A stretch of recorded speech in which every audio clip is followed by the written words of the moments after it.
Tourism is one of the most important industries in the world and one of the fastest growing economic sectors. Moreover, it's one of the main sources of employment and driving force of the economy. That is why recently a special attention needs to be paid to the relationship between environmental conservation and tourism. As a result of the rapid expansion of the tourism sector, destinations are facing increasing pressure on the natural, cultural, and socioeconomic environments.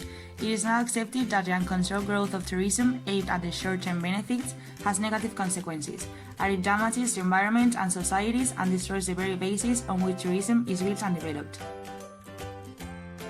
This is where the definition of sustainable tourism proposed in 1988 by the World Tourism Organization comes in. Sustainable tourism is the activity of managing all resources in ways that meet economic, social, and aesthetic needs while respecting cultural integrity, essential ecological processes, biological diversity, and life support mechanisms. But now, let's talk about a case I know better. The Balearic Islands are the second most visited autonomous community by international tourists in Spain. This archipelago located in the Western Mediterranean has become one of the most popular destinations for tourists from all over Europe. The Mediterranean climate and its improvised coast make the region a perfect holiday destination. But not everything is sea, sun and fun as you're probably thinking. The population of the islands, which represents less than 2 million people, is beginning to feel the weight of 10 million tourists who arrive every summer. Locals have suffered for rising rents and the disappearance of public spaces. These are figures which for environmental organizations go beyond all limits of sustainability and which could lead to problems of water and energy supply. And it is for this reason that we, as tourists, need to be more responsible travelers, helping to make our impacts as small as possible. To contribute to a more sustainable development, we should consider the following instructions.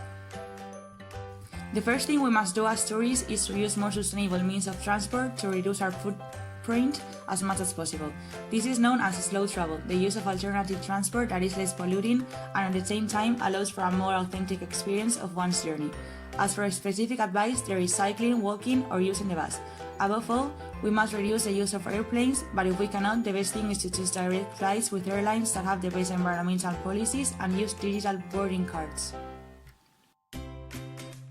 The second tip is to consume responsibly. It is important that the money you spend at the destination goes back into the local community.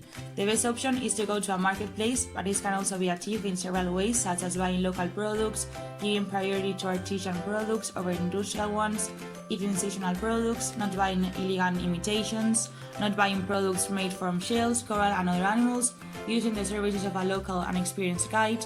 A final tip on this point will get to know the term floss. These are restaurants which use fresh, local, organic, seasonal, and sustainable products.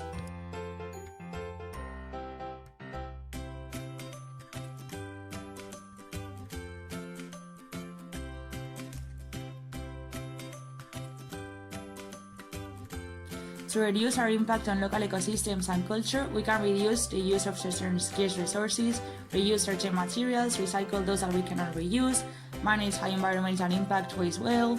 In addition, in the natural reserves of the islands, we will have to follow the marked trails. Do not feed the wild fauna, do not hunt animals or take plants from the place, check a container to be able to keep the rubbish you generate, avoid activities that put you in direct contact with animals. The last advice is about small sustainable gestures that can make a big difference if we all carry them out. These include taking short showers, turning off the lights when we leave the room, or using the air conditioner as little as possible.